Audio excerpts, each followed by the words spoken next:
The next session is on every country's most important cultural brand ambassadors. Can you guess? Yes, film festivals, that's right. Being a film student myself, I strongly feel there's no better option for building cross-cultural connect between two countries than film festivals. For there is nothing, in fact, more visually appealing than films, I believe. Don't you think? Ladies and gentlemen, this session will be moderated by Mr. Senthil Rajan, Director, Directorate of Film Festival, sir. John Curie, he's from Beeston Film Festival, UK. Round of applause, please. Aruna Vasudev, President, NetPack. Joe S. Khera, Artistic Director, DC Film Festival, Washington, DC. And Peter An, CAF Film Festival, Korea. As you all know that film festivals serve as a platform for filmmakers from across the world to come together. As far as we are concerned, I am from the Directorate of Film Festivals, and we organize one of the biggest film festivals in Asia. It's called the International Film Festival of India in Goa. And it has a big legacy. It's almost 47 years old. And the objective of IFFI is to celebrate international cinema and also showcase Indian cinema to the world. So over the last it's nearly 5 decades journey, and it has made huge strides.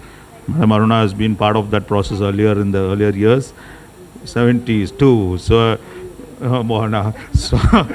so we have a very valuable person who has actually had very good experience as part of the IFFI process.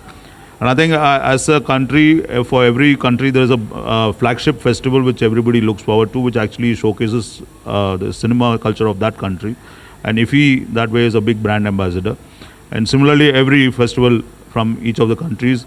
And as we were just discussing before this started, that it's just not an opportunity to showcase your cinema to others, but also to appreciate cinema from other countries.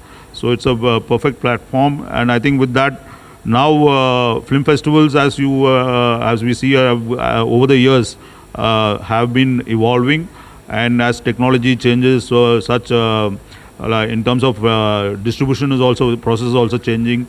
Movies are available on the net, but still, film festivals are relevant in the sense that I think it's one of the best platforms where you get to see the best of creative minds of the entire world coming together. And that is very rarely an opportunity that you get online also. So, but still, every festival has its own unique identity. So we'll start with Mr. Joe to tell us about how his festival has evolved over the years. In contrast, ours is a young, small, but perfectly formed festival in Beeston, which is a little town on the outskirts of Nottingham in the UK. We're heading into our 3rd edition. We focus on international short films across typically 5 genres: drama, horror, animation, comedy, and documentaries. And in terms of the aspect of film festivals being cultural ambassadors, our little festival has always been driven by a concept of being local and global. And it manifests itself in several ways. So entries are reviewed by local people. Film festivals are given the assurance by myself that our review team, at least 3 of them, will review their films and decide which ones are going to be in the festival. But then the selection process becomes global, because that team will focus and identify the top 4 in each genre, and that panel then will be passed over to our global judging panel. So we have judges from US, the UK, Germany, France, South Africa, Taiwan, and Australia, because we wanted to have and reach out and have that dialogue with the world. A little town in Nottingham communing with the rest of the world in this wonderfully connected environment that we live in now. And the other aspect of bringing that local and global strategy that we deploy is we have, yes, a local screening festival for 4 days at a couple of venues. The short films are performed. But we also have an online festival which we actively promote to the world. So it's a way of presenting an identity and being ambassadors actually for filmmakers, because film for me is a wonderful way of demonstrating and putting the focus on our similarities, the values we share, rather than in a world that seems to revel in the differences that we may have. And so that's how I think our little film festival is working as an ambassador, but not just for the UK, but I think for filmmakers and humanity. Okay, so our film festival takes place in Maryland, Washington, every September. We're in our 6th year now. We showcase films from India, Pakistan, Afghanistan, Bangladesh, Nepal, Sri Lanka. So we started off very small in a college campus, and now we've sort of have tie-ups with a local movie theater chain. We sort of showcase films throughout the city. I think that with themed film festivals like the Washington DC South Asian Film Festival, where you're only focusing on specific countries, you really do get to sort of see aspects of the South Asian culture, aspects other than what we would possibly see in the news or the headlines. And we've had films from sort of Afghanistan, Kashmir, and they're not about the violence, they're about other aspects. So I think, whereas if you attend an international film festival, a bigger film festival, these smaller films get lost. You might skip them or not actually watch them, or there's not many of them to sort of watch. So I think that, you know, smaller film festivals definitely do sort of give the audience a scope to sort of engage more and sort of watch these films in a different light, I think. So September is when it takes place. So that's DC SAF. This passion, my passion was for Asia, long before anyone thought of it, because we started a magazine on Asian cinema in 1988. Then UNESCO asked us to do a conference on Asian cinema in Delhi in 1990, to which Kim Dong-ho came. He was a very good friend of mine. At that time I didn't know him, but he was head of the Korean Motion Picture Promotion Corporation. So I asked him to come. And then after that we knew each other very well. But because of that conference is when he went back and started the Busan Festival, because of the conference and all the Asians he met there. Because I felt Asia was on the rise, people didn't know Asia, and as I've always said, cinema is the most potent culture carrier there is in the world. And I think you agree with that, with this. Because you cannot go everywhere, you cannot meet everyone. But in the film you can get to know how people think, how they live, how they behave. In fact, when I started the Film Festival of Asian Cinema, called Cinefan in India, after the magazine was 10 years old, Cinemaya, and had gone worldwide, and people had got to read about Asian cinema. So Asian cinema started being included in a lot of international festivals, including at IFFI and so on. When we started the film festival, we had Asian and Arab cinema, and that was the time I learned that the ministry in India had told his staff, go and see the Arab films so that you get to know how people live. You don't go away with one image, one idea of, oh, Korea's like that. I don't know, I'm not interested. But you see the films and you know, your whole mind awakens. I was watching a film one day with a very good Filipino filmmaker friend of mine, Marilu Diazabaya, and it was an Indian film at some festival. And afterwards she said to me, she said, but Aruna, what is this? That film could be Filipino. We just had to dub it in Tagalog and it would be a Filipino film. But we did not realize how much there was in common with each other. And then it awakens your mind, it awakens your thoughts. You want to get to know other people. Your whole idea about other countries, other people changes when you see films from that country, and you get to know how people live, not just how politicians behave, but how ordinary people live. What is the life in the family? How do they go to work? What do they eat? What are relationships? So to me, cinema is a terribly important medium, and I think now, because of the new technology, there's so much going on. But if you watch it on television, online, or in a small group, which I think what you're doing is fantastic. But the whole feeling you get when you're in a theater, a large theater, the lights go down, you may be sitting with friends, but when the lights go down and the film starts, it's just you and the screen. So the relationship that develops is a very special one, and what you get out of that is also very special. So I think it would be a great pity if the big festivals were to stop. Like today, the feeling is, oh, you can watch everything online. Why do I need to go to a festival?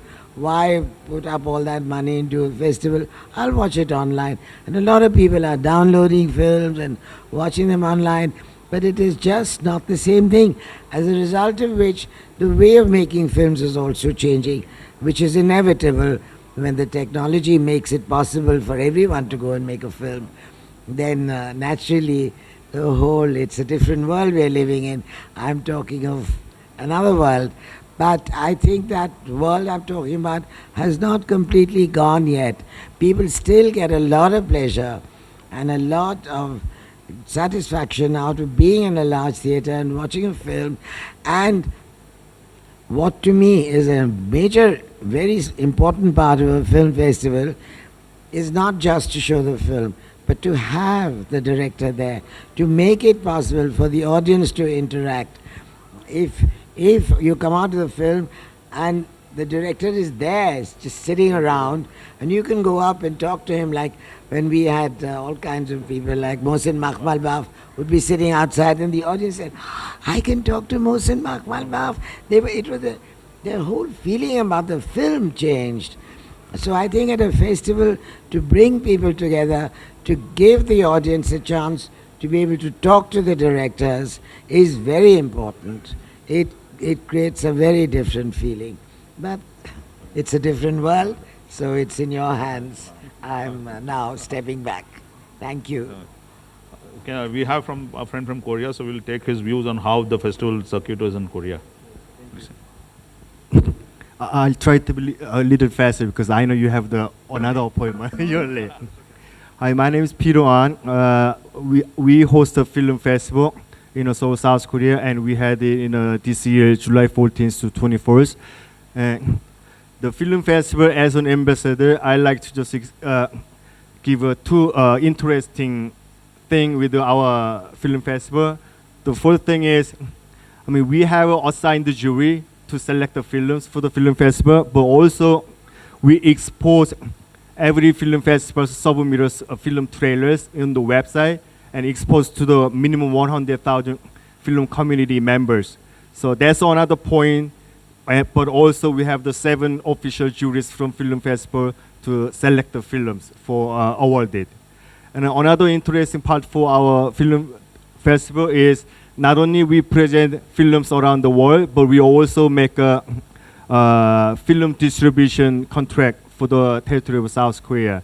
So we start not only for the film festival jury, but expose the public to select from the film trailers, but also at the end of the film festival, we make a distribution contract with the official selector for the film festival.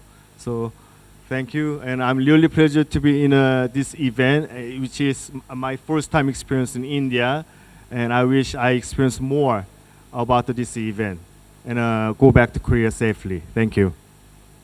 How do you see the transition that is happening in terms of competition between short films, then there is the feature film, and now with the net-based distributors like Netflix and all coming out with long forms of the films. So there's a different type of formats are happening. So how do you see it developing?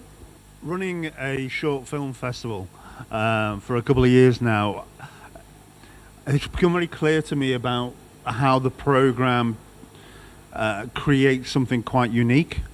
When you have a festival or when you're looking to go to the cinema to watch a feature-length film, these days you might be seeing the presentation of a story arc over 2.5, 3 hours. When you have a short film program session, say over 2.5 hours, it's like a mosaic. You're creating this unique kaleidoscope of stories that are being told in a relatively short period. And I think there's a real unique aspect to that. And because with the growth in film festivals, small festivals with particular niches in small towns, etc. So if you're in Delhi and have a huge festival, that's great. But what if you're in a village somewhere? The technology is now available, so we can create something small and unique, and it doesn't have to be about features. And so I think communities can create their own festival, which will inevitably create a unique program of work. As I say, with short films, it's like a mosaic, and a one that is slightly anarchic, slightly unpredictable, and hence creates a very unique program. So that's how I think these can coexist, because they're quite different experiences. Small short films can replace features or in the long format. So because at the end of it, every person who's creative also has to spend some amount of resources on the film. So it's financial resources. How do they recover that cost? I made a short film that's showing, as I said, Go With God. I've not recouped my money. I don't think there is money in short films. If you want to make a living, if you want to invest in a career in film, you may well invest in making that film that in the long term might give you a career actually making features or specializing in a particular role in the industry. So I've only been involved in this for a relatively short time, but I don't think you can make money out of short films. Joe, what do you think? Yeah, I think you're right. It's very difficult to make money out of short films. But I think, yeah, I mean, you do have television platforms like the Independent Movie Channel and so forth abroad, but it still is very difficult. I think you make short films because of the passion of it. And I've been in many situations where we've tried to make a short film, and this is in Bombay. I think it's a lot easier making short films abroad. In Bombay, you run into everyone wants money from you, you know, and it's very tough to even sort of shoot short films without a budget in cities like Bombay. So yeah, I think they are important because it is the first step that'll sort of lead to making a feature film. But there's no money in it. I mean, if people make short films thinking they're going to make money out of it, it's very difficult to make money from short films. I mean, that's just the way it is. Yeah, yeah. Even I made a short film. It was distributed by Shemaru. I got no money from it. But yet I could buy it. You know, I could buy my own short film, but I got no money out of it. So, yeah. How do you see the web-based distribution model? Is it workable for a short film? Since you are working in Korea, you said you have signed some contracts. Sure. Biggest challenge with distributing short film in Korea, I mean, Korea is a small country but has a very developed internet system. So not only theoretical release distribution, but also VOD market is increasing really big in Korea. But the problem is, I think, the setting of price. Normally, downloading the one feature film in a Korean VOD market is like between $4 and $5. So let's say, okay, 90-minute feature film is like $4 to download. And how much we have to setting for 15-minute short film? I mean, the problem is we never have experience with it, and there's no case model. So I think once this this like setting of the short film pricing is actually implementing Korean market, then I think it'll be much easier because people never had the experience about paying the money for short film. But once this is setting first challenge and setting, I think short film still can be, I mean, sold and distributed, I think. This entire film festival market, if you look at India, we initially had only one. Now we have almost every state organizing a festival. Now we have private parties also organizing their independent festivals. Then you have short film festival. So in all this space, do you think this actually helps the industry, or is it actually cutting into each other's market? I think film festival definitely helped the industry, because how many times can you show a film in a festival? Once, maybe twice, and that creates an interest. So when it's released in the theatres, people have heard about it and want to go. I think it's a great promotion for films. It's not a competition at all. I think it's a very, very important opening for a film to be at a festival, and then people want to go and see it. No, I think festivals are very important. In the early days, when IFE began, it was the only film festival in India, and it used to travel 1 year in Delhi and then every other year in a different city, until they found that there was such an audience and such an interest. So then slowly festivals came up in every city. But I don't think it cuts into the profits of a filmmaker from releasing the film. I think it only helps to create an audience when the film gets released. Film festivals are the way to go. You know, it's difficult to find distribution for films that are sort of more avant-garde, or, you know. So, yeah. In the earlier days, there was actually a very clear-cut demarcation. Like there is a art house cinema for film festivals, and then there was mainstream popular cinema. So there was a very clear-cut distinction. People generally thought only for a particular genre of films you go to the office. But now, do you think even mainstream cinema is actually experimenting with serious issues? Where some good cinema is coming in. You know, even the popular audience has started appreciating good cinema. So how do you see that change in the industry? No, but I think it's a very important change that's happening. Because of film festival, the standard and quality of commercial filmmaking in India has gone up, because they've had an opportunity to see great cinema from all over the world. Our problem in India, I'm sorry, is always been that I used to write this so long ago, that like in France, you have the cinéma d'art et d'essai, the cinema of art and essays, experiment. But small cinemas where you could see great art cinema, which is not had no big commercial value, but you could see them in a theatre. And you have the big cinemas for the big cinemas. So a lot of us were writing and saying, why don't we start a chain of small art house cinemas? Because distribution and the theatres are in the hands of private owners, and they don't want to take a chance. And anyway, the theatres were too big. But that never happened, unfortunately. But I think the commercial cinema benefited because they saw how good cinema as a medium can be and still remain popular. So I think the standard of commercial filmmaking in India has gone up as a result of film festivals. Okay. In the UK, how do you see as a moviegoer actually increasingly going to the theatres, or they are now preferring watching it online? I think what is happening is more people in the UK are attending the cinema, but the cinemas are presenting a smaller and smaller pool of films.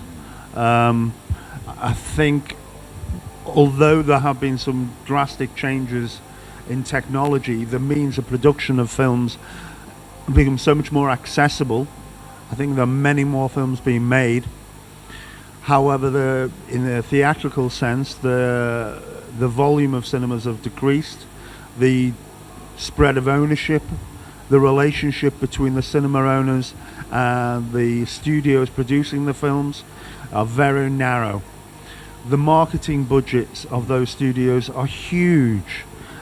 And so the challenge is to create a demand, I think, for independent cinema, which has to compete with vast marketing expense. that these studios and these cinema houses have, and that's what I think is very, very difficult, and why I think maybe the growth of festivals is an expression of meeting that demand, giving communities the opportunity to create a platform for these independent films. And yes, so okay, most time online, but also occasionally in a more of a theatrical setting. However, so I think if you want to make money out of independent films, it's always going to remain difficult.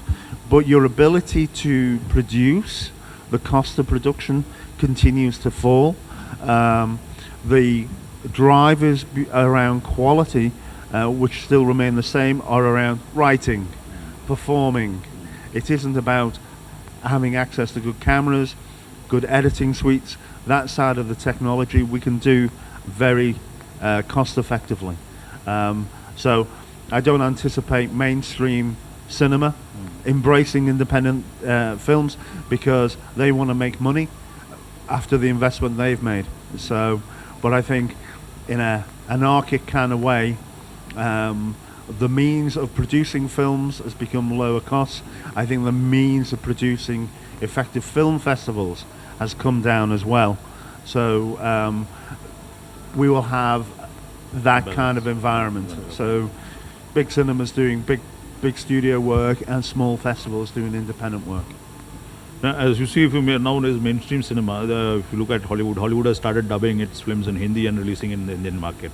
As film festival directors, do you still appreciate the idea of actually dubbing languages and screening different language films in the home language state, or you still would prefer to have it in the subtitle mode? What is actually your question? So nowadays, international film festivals, we still screen other language films in subtitles. But would you like those films to be screened dubbed in Korean language in your festival? Actually, we did.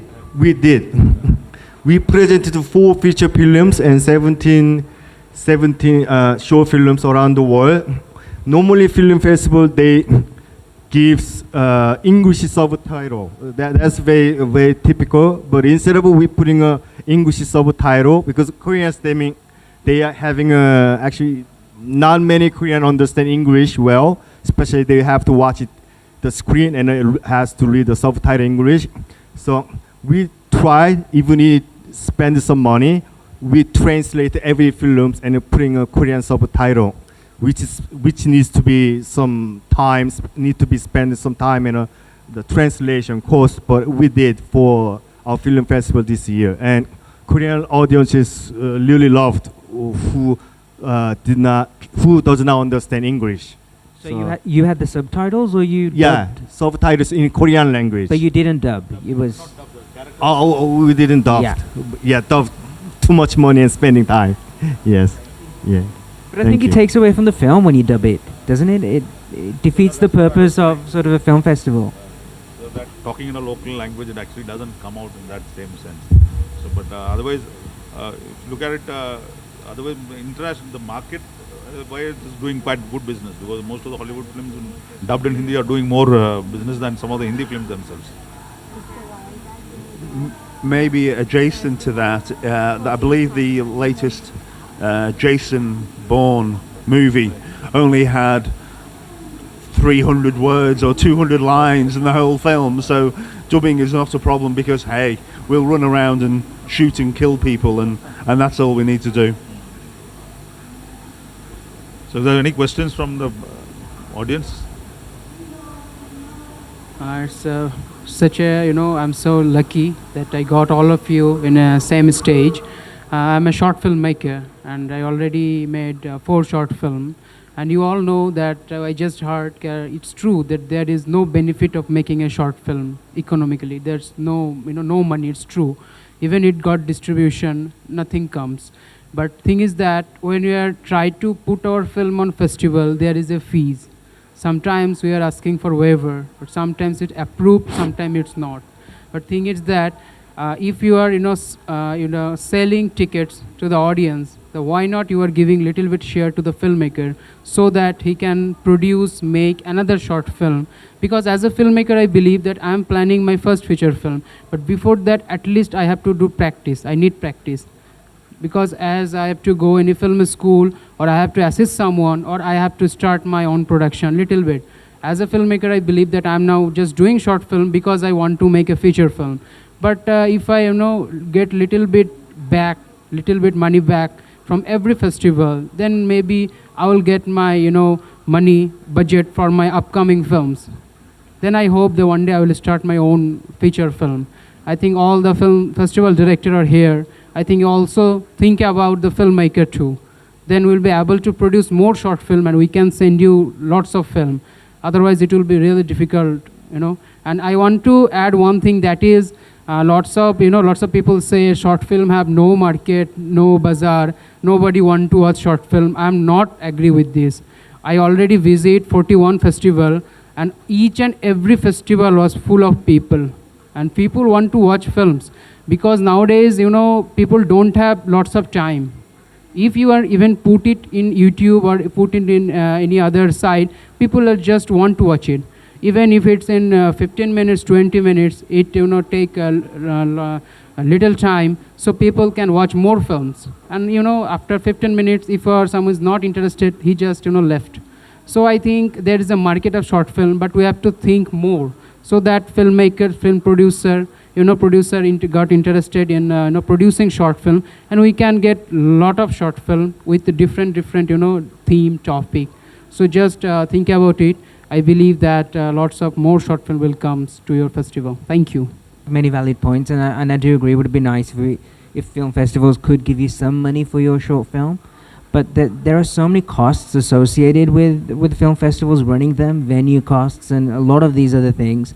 I think we make short films for the passion of it, and we want people to watch it. So I think if a film festival is giving you that platform that an audience can watch, I think it's good enough. I would love to give you money. It's okay. Another could be happen, sir. Like but it's just tough, A lot of these film festivals have awards. It's nice to win awards as well if your short film is good.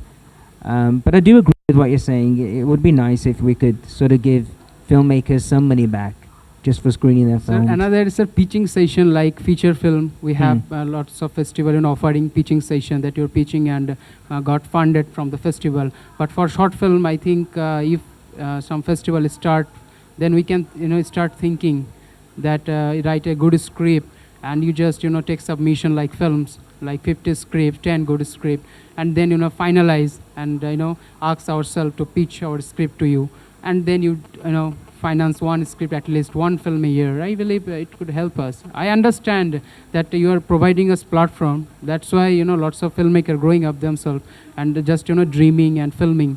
But I also agree with it. But I think how much time will make short film like that? I'll be more than happy to profit share with filmmakers when I make some profit. I put in, on average, I would say 10 hours a week on average in running the film festival on top of my day job. Okay, so far, we have made no money. I pay myself nothing. We have given a platform to filmmakers. We've created a fabulous award. We've had a great celebration of their work. When I say there's no market, I'm talking about routinely short films making a financial profit. It doesn't mean making short films does not have value. So you said yourself, it's practice. And in learning your trade and learning your skills, you can also at times create works of genuine craft, skill, art, a thing of beauty, a thing of substance. It's a slightly different kind of value. Yes? Okay? So happy when I'm making millions from my festival, I will make sure that filmmakers get a good cut of that. I don't think I ever will. I have $1 million question. How to ask for festival fee waiver? But many times, if I've put the film through, there is no fee. I mean, it doesn't mean it's going to get selected, but then there's no fee. So it actually depends who you put it through. I mean, if you do it through the proper channels, through the website, there will be a fee. But if you know someone associated with the film festival, they might be able to get it in for free. I mean, I do that all the time, where filmmakers don't pay because I just put it through. Yeah. But I couldn't remember the last time I gave a waiver, a full waiver on a fee. And I've remembered it was for a documentary film called Farmhand. And I was a guest at a graduation film night at a film school in London. And this film made me cry. It was a story of a young girl struggling with her self-identity, with stress and anxiety. And the second half of the film revealed that her stress was caused by the loss and death of her father. And so I have a young daughter, and I've lost my father a few years ago. I miss him. And so I said, you made me cry. I think it's a wonderful film. You can enter my festival for free. I still don't decide if she will be selected for the festival. I have a team that does that.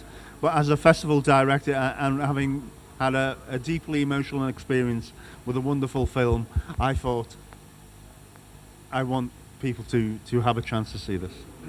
I know two individuals who are, like whom I really respect, especially Arunaji.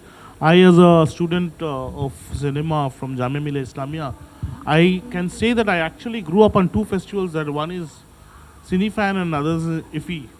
I mean, as students, we used to go there, and then I don't know what my classes within the film school are taught, but these film festivals are definitely taught. And it's really heart-shattering to know that Cinefan is no more.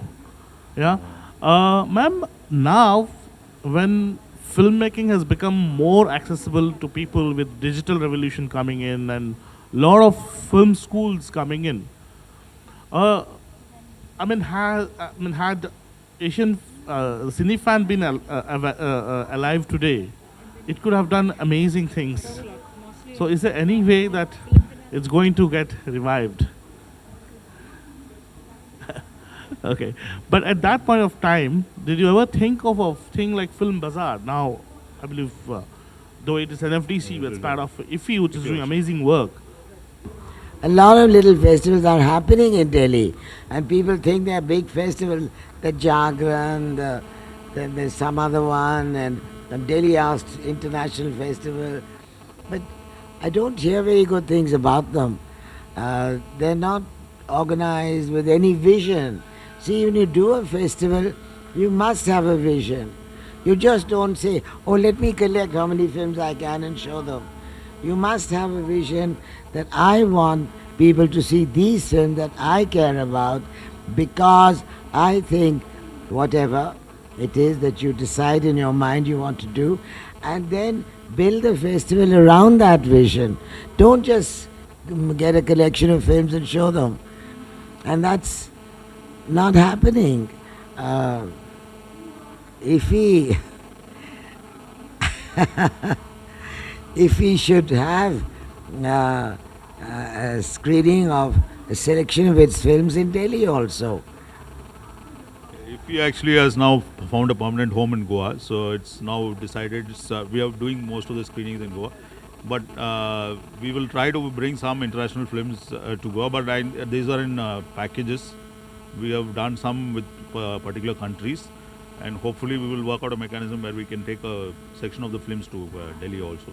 But otherwise, if we, has over these years, tried to actually grow in terms of the content, and this year we have actually introduced a new prize for debut directors. So there's an international competition which will be there for debut directors from this year onwards. So it's our way of recognizing young talent who are actually new filmmakers. In addition to that, we have actually want more film students to come to the festival. So we were trying to organize, from last year we've had a regular partnership with the Oscar Academy. So we have technicians and eminent experts coming from Oscar Academy as part of our masterclass and workshops. We had Mark Mangini, who won the Oscar for Mad Max Fury Road last year. He was at our masterclass last year. And this year also we have some Oscar-winning cinematographers also coming over. So that way, we actually are trying to reposition the festival not just as only a screening exercise, but more as a learning exercise for film, especially film students. So we're reaching out to them, and this year I think we'll make a special outreach to all film students in different parts of the country. Tell them what the programming is about.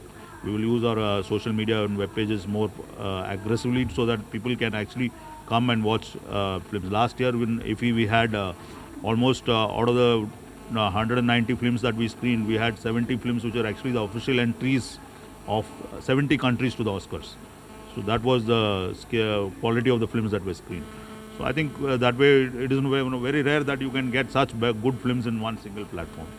And I think that way every festival is trying to do that. We look at the screening that is happening at the All Lights International Film Festival. I see most of the films which were actually at IFFI, which have been in the Oscars. Embrace of the Serpent was there in the competition section. Son of the Soul was there. So all these films are actually now traveling. So the more these films travel, we feel that people will learn to appreciate good cinema. It will also inspire youngsters to make good cinema. So the festival serve that way as both cultural ambassadors, not of their country's cinema, but also it is actually, I think, they are the cultural ambassadors of very good cinema. And I think that is how we will see the festivals grow over the years.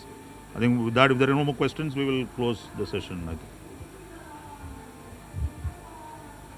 So I thank all the panelists for having joined us, and we hope to see more festivals being organized by all of you and better films also being screened. Thank you. The first one for Miss Aruna Vasudev.